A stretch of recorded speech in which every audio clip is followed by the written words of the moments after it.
ఒకే ఒక్క తెలుగు సినిమా ఖ్యాతిని దశదిశలా చాటింది. ఆ సినిమా దెబ్బతో తెలుగు సినిమా స్టామినా ఏంటి, తెలుగులో సైతం బాలీవుడ్ ను తలదన్నే సినిమాలు తీసే డైరెక్టర్లు ఉన్నారన్న విషయం ఇండియా మొత్తం తెలిసింది. అదే బాహుబలి సినిమా. ఆ డైరెక్టర్ మన దర్శకధీరుడు ఎస్ఎస్ రాజమౌళి. ఈ సినిమాతో రాజమౌళి క్రేజ్ ఇప్పుడు ఏకంగా వరల్డ్ వైడ్ గా పాకేస్తోంది. అలాంటి అద్భుతమైన సినిమాను తెరకెక్కించిన రాజమౌళి తొక్కేందుకు కొందరు పనిగట్టుకుని అబద్ధ ప్రచారం చేస్తూ రాజమౌళి తొక్కేందుకు అవాకులు చవాకులు పేలుస్తున్నారా అంటే అవుననే సమాధానం వినిపిస్తుంది.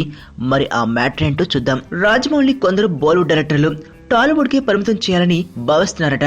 రాజమౌళికి టాలీవుడ్ లోనే సినిమాలు తీసే సత్తా మాత్రమే ఉందని ప్రచారం చేస్తున్నారట. అయితే ఈ మ్యాటర్ రాజమౌళికి తెలియడంతో సీరియస్ అయ్యాడట.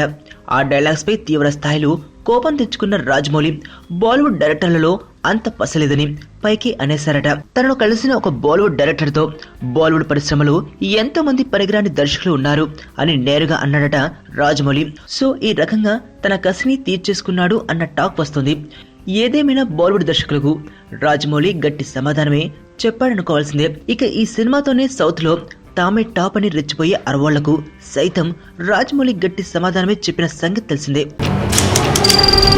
నీ స్నేహితుడు ఎవరో తెలిస్తే నీ క్యారెక్టర్ తెలుస్తుంది. నీ శత్రువు ఎవరో తెలిస్తే నీ కెపాసిటీ తెలుస్తుంది.